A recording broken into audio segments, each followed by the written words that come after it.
Hello everyone. Today we are going to discuss the next topic, that is hydroboration oxidation. Hydroboration oxidation ये इसमें क्या होता है, basically एक ऑक्सीडेशन शो करता है.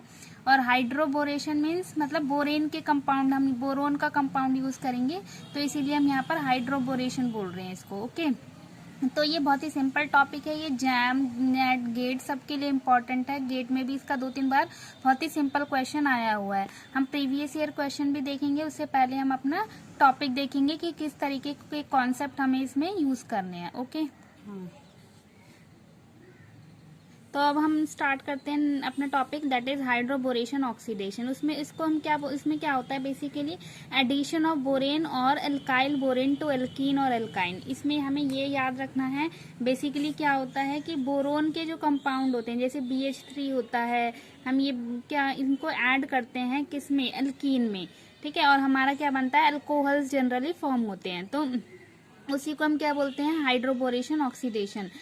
क्योंकि इसमें ऑक्सीडेशन हो रहा है तो इसलिए हम इसको, एल्कीन से हमारा क्या हो रहा है, अल्कोहल बन रहा है, तो ये ऑक्सीडेशन है, तो इसीलिए इसको हम क्या बोल रहे हैं, हाइड्रोबोरेशन ऑक्सीडेशन. इसकी डेफिनेशन हम बोल सकते हैं कि इसमें बेसिकली क्या होता है, एडिशन होता है बोरेन का और एल्काइल बोरेन का. जैसे एल्काइल बोरेन यानी कि R3B, इस तरीके की, जैसे एल्काइल ग्रुप जुड़ गए बोरेन के साथ, तो उसको हम, इसका क्या हो रहा है, एडिशन हो रहा है एल्केन के साथ और एल्काइन के साथ, इसीलिए हम इसको क्या बोल रहे हैं, हाइड्रोबोरेशन ऑक्सीडेशन. ओके अब हम देखते हैं कि किस टाइप के जो बोरेन्स है. जैसे अगर हम देखें BH3THF है, THF क्या है, ये सारे हमारे इसके साथ कोऑर्डिनेटिंग सॉल्वेंट है. ओके ये कोऑर्डिनेट कर रहे हैं बेस, क्योंकि बोरेन हमें पता है कि इसके पास क्या है, 6 इलेक्ट्रॉन्स है, तो इलेक्ट्रॉन डेफिशिएंट है. तो ये क्या करते हैं, जैसे THF है, SME2 है, OET है, ये क्या करते हैं, इनके साथ कोऑर्डिनेट कर लेते हैं. ओके और इसकी इलेक्ट्रॉन डेफिशिएंसी इससे कम हो जाती है, और ये हमारे अवेलेबल भी होते हैं, इसलिए हम इनको ज्यादा यूज करते हैं अपने एडिशन के लिए. ओके अब हम स्टार्ट करते हैं कि हाइड्रोबोरेशन क्या होता है, किस टाइप की इसमें रिएक्शंस होती है. जैसे कि अगर हम देखें, हमने एक एल्कीन ले लिया और बोरेन ले लिया है. अब हमें पता है कि बोरेन के पास यहाँ पर जो बोरेन है BH3 है, अगर इसका स्ट्रक्चर देखें तो इस तरीके से होता है, sp2HHH. तो यहाँ पर 2 इलेक्ट्रॉन इसके हैं, 2 इलेक्ट्रॉन यहाँ है, 2 इलेक्ट्रॉन यहाँ है, तो बेसिकली इस पे कितने इलेक्ट्रॉन हो गए, 6 इलेक्ट्रॉन हो गए. तो 6, और हम जब किसी एलिमेंट का अगर ऑक्टेट कंप्लीट नहीं होता तो वो क्या होता है, हमारा इलेक्ट्रॉन डेफिशिएंट होता है, इसलिए इसको हमने क्या नाम दे दिया, इलेक्ट्रोफाइल.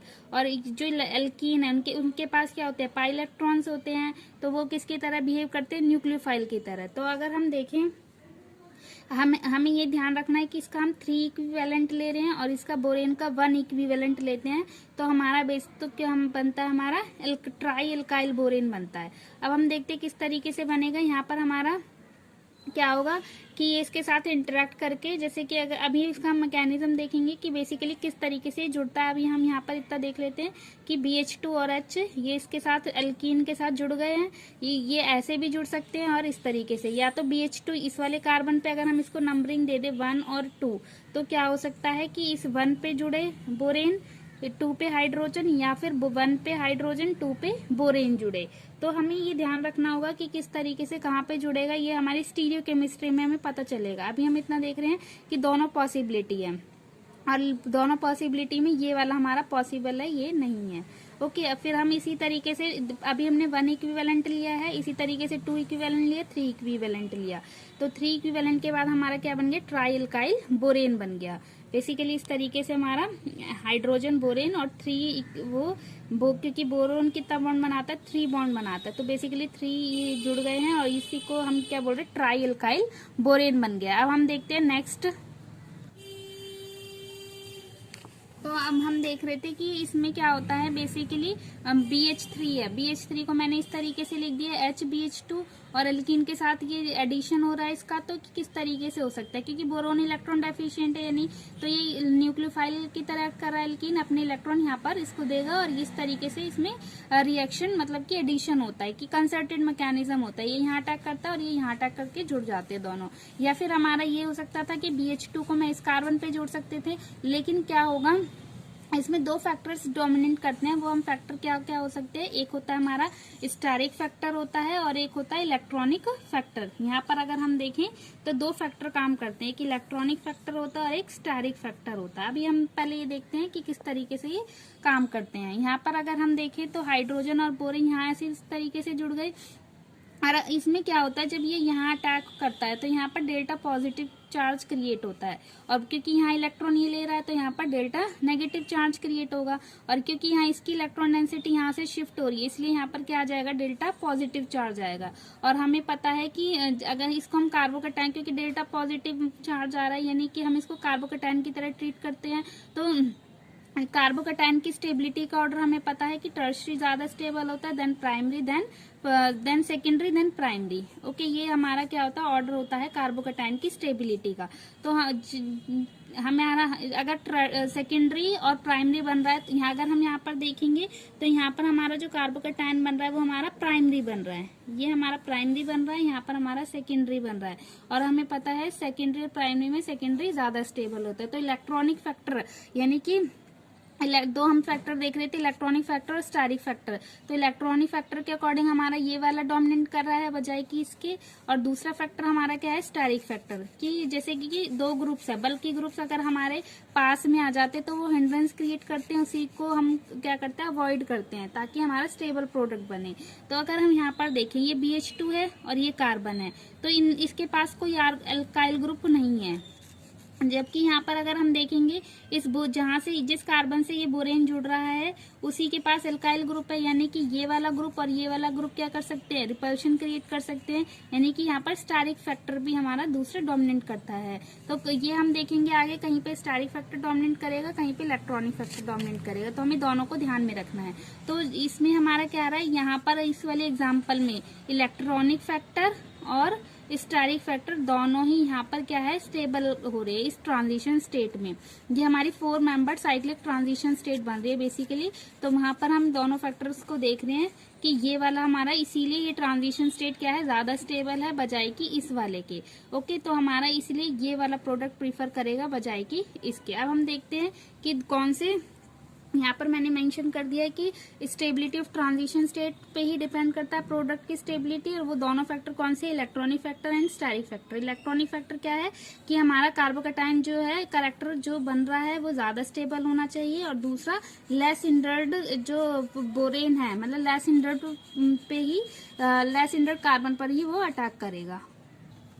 अब इसमें हम देख रहे हैं कि की पॉइंट्स क्या हैं बेसिकली, जैसे कि हम बोलते हैं कि स्टीरियो स्पेसिफिक, जैसे कि हमारा रिएक्टेंट दिया हुआ है, रिएक्टेंट से हमारा कौन सा प्रोडक्ट डोमिनेट करेगा तो वो किस पे डिपेंड करेगा, इसी को हम बोलते हैं स्टीरियो स्पेसिफिक। तो ये कैसा होता है, सिन होता है, यानी कि जैसे हम देख रहे थे कि जब हाइड्रोजन और बोरेन ऐड हो रहे थे एल्कीन पे, तो वो दोनों कैसे होंगे, सिन होंगे। सिन यानी कि जैसे हमने लास्ट रिएक्शन में हम देखा था उसमें भी हमारा क्या हो रहा था कि सिन एडिशन हो रहा था, जैसे हमने कोरे-विंटर रिएक्शन में देखा था, तो वहां पर भी हमारा सिन एडिशन होता है। इसी तरीके से यहाँ पर भी हमारा क्या होता है, हाइड्रोजन और बोरिन दोनों क्या होता है, इसमें भी क्या होता है, सिन एडिशन होगा, मतलब दोनों एल्कीन पे एक साइड से ही जुड़ेंगे। और दूसरा हम देखते हैं कि रिजियो सिलेक्टिविटी क्या होती है, इसकी एंटी मार्कोनिकॉफ रूल फॉलो करता है, एंटी मार्कोनिकॉफ एडिशन रूल होता है। अभी हम इसको डिस्कस करेंगे किस तरीके क्या होता है, मार्कोनिकॉफ रूल क्या होता है और एंटी मार्कोनिकॉफ क्या होता है, तो इसको हम बाद में डिस्कस करेंगे। अभी हमें इतना ध्यान रखना, हालांकि 12th में सभी पढ़ते हैं कि एंटी मार्कोनिकॉफ, तो हम यहाँ देख रहे हैं कि एंटी मार्कोनिकॉफ एडिशन रूल को ओबे करता है। ओके, तो ये हम इसे बाद में देखेंगे। अब हम देखते हैं स्टीरियो सिलेक्टिविटी क्या होती है, कि जो एडिशन होता है बोरेन का वो हमने देख ही चुके, लेस हिंडर्ड साइड से एल्कीन के जो लेस हिंडर्ड फेज होगा वहां से अटैक करेगा। अब हम देखते हैं ऑक्सीडेशन कैसे, जैसे हमने एक एग्जाम्पल ले लिया है, इस तरीके का एल्कीन है लेकिन हमने इसको साइक्लिक में ले लिया है। अब हमारे पास क्या है, BH3 है, BH3 अटैक करेगा। अब हमें पता है जैसे कि स्टीरियो केमिस्ट्री, जैसे अगर एग्जाम में देखेंगे तो ये इसकी मेंशन होगी, एमई या तो कई बार मेंशन भी होती है, कई बार नहीं होगी। अगर मेंशन है तो जैसे BME या तो ऊपर की साइड दे देगा या डाउन साइड दे देगा, क्यों, क्योंकि हमें BH3 क्या करना होगा, सेम साइड में लाना है, यानी हाइड्रोजन और BH2 को हमें सेम सिन एडिशन कराना है। ओके, तो हमारा जो एल्कीन है उसका फेस इक्विवेलेंट भी हो सकता है और नॉन इक्विवेलेंट भी हो सकता है। अगर इक्विवेलेंट फेस है तो हमें कोई प्रॉब्लम नहीं है, तब तो हम सिंपल एडिशन करा लेंगे। लेकिन नॉन इक्विवेलेंट फेस है, जैसे कि अगर हम देखें तो हम यहाँ पर देख रहे हैं कि जैसे कि Me है तो इसकी स्टीरियोकेमिस्ट्री हमें फिक्स करनी होगी। जैसे कि इसमें मैंने यहाँ पर फिक्स कर दिया, इसको मैंने अप साइड दिखा दिया है। तो और हमें पता है कि स्टारिक फैक्टर हमें ध्यान रखना है कि अगर ये अप साइड है तो BH3 कहाँ से आएगा, डाउन साइड से आएगा। अब डाउन साइड से आएगा और क्या होगा, दोनों ही सिन एडिशन होगा, यानी हाइड्रोजन भी डाउन साइड और BH2 भी सेम साइड जुड़ जाएगा। जैसे कि हमने देखा कि बिलो साइड ही हमने दोनों को ऐड कर दिया है। अब हमारा H2O2 OH माइनस है, इसका काम क्या है, बेसिकली ये इस जो बोरोन होता है जहां पर, वहां पर ही हमारा क्या ऐड कर देता है, उसकी जगह पे OH को ले आता है। जैसे कि यहाँ पर हमने दिखाया है कि ये क्या करेगा, यहाँ पर बेसिकली ऑक्सीडेशन शो कर रहा है। ऑक्सीडेशन यानी कि यहाँ पर बोरोन की जगह क्या कर देगा, बेसिकली OH को ऐड कर देगा। ओके, अब हम देखते हैं नेक्स्ट स्टेप।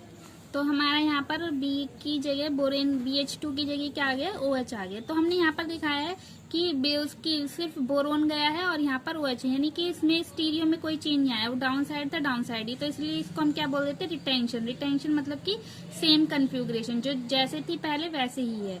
तो ये 50% हमने क्यों दिखाया, क्योंकि हमें पता है कि हमने क्या करा था कि Me को वहां पर प्लेन में था और हम उसको या तो डाउन साइड भी रख सकते थे या अप साइड भी रख सकते थे। तो लेकिन हमने यहाँ पर क्या करा था, अपने फर्स्ट ऑप्शन में Me को कहाँ रख दिया, अप साइड रख दिया। अब हम क्या कर सकते हैं, Me को डाउन साइड भी रख सकते हैं, यानी कि ऐसे कर देंगे डाउन साइड। तो मैंने दूसरा प्रोडक्ट दिखा दिया यहाँ पर कि मैंने Me को डाउन साइड, तो ये दोनों क्या आ जाएंगे, अप साइड आ जाएंगे। और H2O2 OH माइनस क्या कर देगा, इसकी जगह पे क्या आ जाएगा, बेसिकली OH जुड़ जाता है। ओके, तो हमारे दोनों प्रोडक्ट पॉसिबल है, दोनों के 50-50% चांसेस है, इसलिए हमने इसको क्या बोल दिया, रेसमिक मिक्सचर। अब हमें पता है जब इक्विमोलर मिक्सचर बनता है 50-50%, तो उसको हम क्या बोलते हैं, रेसमिक मिक्सचर बोलते हैं। अब हम इसका देखेंगे मैकेनिज्म, बेसिकली किस तरीके से ये रिएक्शन होती है। तो यहाँ पर हम मैकेनिज्म देखते हैं। पहले हमने देखा कि क्या लेते हैं हम, BH3 प्लस H2O2 और OH माइनस, ये हमारा रिएजेंट है हाइड्रोबोरेशन का। तो हम यहाँ पर देख रहे हैं कि H2O2 है और OH माइनस है। OH माइनस क्या है, बेस है, तो ये क्या करता है, प्रोटोन एब्स्ट्रैक्ट करा लेता है यहाँ से। तो यहाँ पर हमारा इसने प्रोटोन एब्स्ट्रैक्ट करा लिया, तो हमारा क्या बच गया, HOO माइनस, इसको हम बोलते हैं हाइड्रो पेरोक्साइड आयन। और ये हमारा अभी हम देखते हैं जब GOC पढ़ते हैं तो ये अल्फा इफेक्ट की वजह से इसकी न्यूक्लियोफिलिसिटी बढ़ जाती है। क्यों, क्योंकि इन दोनों में रिपल्शन होता है और ये अपने इलेक्ट्रॉन, क्योंकि इस पे भी लोन पेयर और यहाँ पर भी नेगेटिव चार्ज है, तो ये रिपल्शन क्रिएट करते हैं और बेसिकली ये नेगेटिव चार्ज को अपना डोनेट करता है। तो इसीलिए इसी इफेक्ट को हम बोलते हैं अल्फा इफेक्ट। इसका इतना रोल नहीं है, अभी हम बस इतना देख रहे हैं कि बेसिकली इसने यहाँ से प्रोटोन एब्स्ट्रैक्ट करा दिया और हमारा क्या बन गया, हाइड्रो पेरोक्साइड आयन।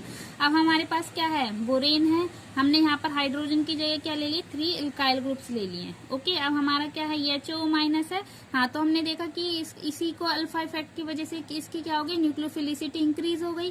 क्योंकि हमें पता है जो नेगेटिव चार्ज होते हैं वो एनायनिक जो न्यूक्लियोफाइल्स होते हैं वो ज्यादा अच्छे न्यूक्लियोफाइल्स है, डोनर है बजाय के न्यूट्रल के। ओके, तो यहाँ पर ये क्या करेगा, अपने इलेक्ट्रॉन के, इसके पास क्या है, इसका वेकेंट p ऑर्बिटल है यहाँ पर, तो इसमें क्या करेगा, अपने इलेक्ट्रॉन को डोनेट कर देगा और यहाँ से हमारा क्या होगा, इस तरीके से ये बन जाएगा। अब जब जैसे ही इलेक्ट्रॉन देगा यहाँ पर नेगेटिव चार्ज आ जाएगा और क्या होगा कि अब ये नेगेटिव चार्ज हो गया तो ये अनस्टेबल हो जाएगा। और क्योंकि हमें पता है कोई भी चार्ज स्पीसीज अनस्टेबल हो जाती है बजाय की न्यूट्रल के। ओके, तो अब हमारा क्या होगा, यहाँ से एक एल्काइल ग्रुप ट्रांसफर करता है इस पे और ये OH क्या करता है, लिविंग ग्रुप की तरह निकल जाता है। ओके, अब हम देखते हैं कि किस तरीके से यहाँ ट्रांसफर होगा। तो बेसिकली हमने देखा कि बोरोन से ऑक्सीजन की तरफ वो जो अल्काइल ग्रुप है वो ट्रांसफर कर गया। तो यहाँ पर हमने देखा, इसलिए हमने यहाँ पर डॉट से, इसको स्टार से रिप्रेजेंट कर दिया कि जो ग्रुप माइग्रेट कर रहा है उसको हमने स्टार से दिखा दिया। ओके, तो हमारा नेक्स्ट स्टेप क्या है, HO माइनस है, ये क्या करता है, बेसिकली फिर से ऑक्सीडेशन शो करता है। तो यहाँ पर हमने देखा कि अगर हम यहाँ पर देखें तो ये मतलब बेसिकली HO माइनस का काम क्या है, ऑक्सीजन डोनेट कर रहा है और OH माइनस निकल जाता है। इसी तरीके से अगर हम दोबारा डालेंगे तो यहाँ पर भी शो करेगा और यहाँ पर भी शो करेगा। इसीलिए हमने इसको डायरेक्ट दिखा दिया कि एक बार यहाँ ऑक्सीजन ऐड हो गई और दूसरी बार यहाँ हो गया। तो बेसिकली 3 इक्विवेलेंट में हमारे 3 ऑक्सीजन ऐड हो गए। और फर्दर क्योंकि हमारे OH माइनस निकल रहे थे तो OH माइनस का अगर हम फर्दर यहाँ अटैक करा दे तो ये क्या करेंगे, इस तरीके से यहाँ पर RO माइनस निकल जाते हैं आर यहाँ पर देख रहे हैं हम कि ये क्या करेंगे 3RO माइनस निकल जाएंगे और क्या हमारा क्या बन जाएगा BOH3 BO3 का ये बन जाएगा, एक बोरिक एसिड बन जाएगा। ओके, तो फिर ये क्या करेंगे RO माइनस फिर से यहाँ से प्रोटोन लेकर के बेसिकली किस में कन्वर्ट हो जाते हैं, ये अल्कोहल में कन्वर्ट हो जाते हैं और हमारा ये बोरेट इस तरीके से निकल जाता है। ओके, तो हम यहाँ से इसका मैकेनिज्म देख रहे हैं कि किस तरीके से हमारा अल्कोहल फॉर्म होता है। इसी बेस पे हम एक एग्जाम्पल देख लेते हैं सिंपल सा।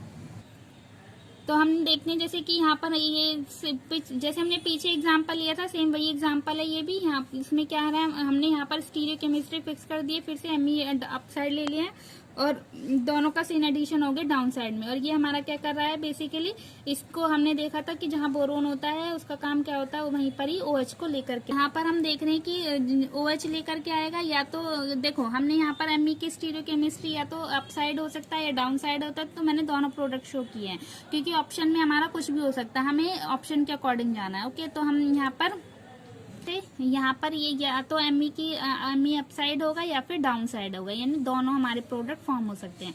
इस तरीके से ऑप्शन होंगे तो हमारे ऑप्शन क्या होंगे, जैसे कि इसमें तो ये ऑप्शन ठीक है लेकिन ये दोनों तो सेम ही है, तो यहाँ पर अगर हम देखें तो इस तरीके से भी ऑप्शन दिए। गेट का क्वेश्चन आप देखेंगे तो वहां पर इस तरीके से मेंशन है, ये ऑप्शंस भी गिवन है, तो ये तो गलत ही हो गई बिल्कुल। इस तरीके का कोई प्रोडक्ट फॉर्म नहीं होता, इनकी स्टीरियो केमिस्ट्री क्या होती है, अपोजिट होती है। तो हम यहाँ पर ऑप्शन में देख सकते हैं। ओके गाइस, इसके अभी हमें और भी कॉन्सेप्ट डिस्कस करने हैं, उसको हम नेक्स्ट वीडियो में डिस्कस करेंगे। अगर आपको ये वीडियो अच्छा लगा है तो please like share and comment.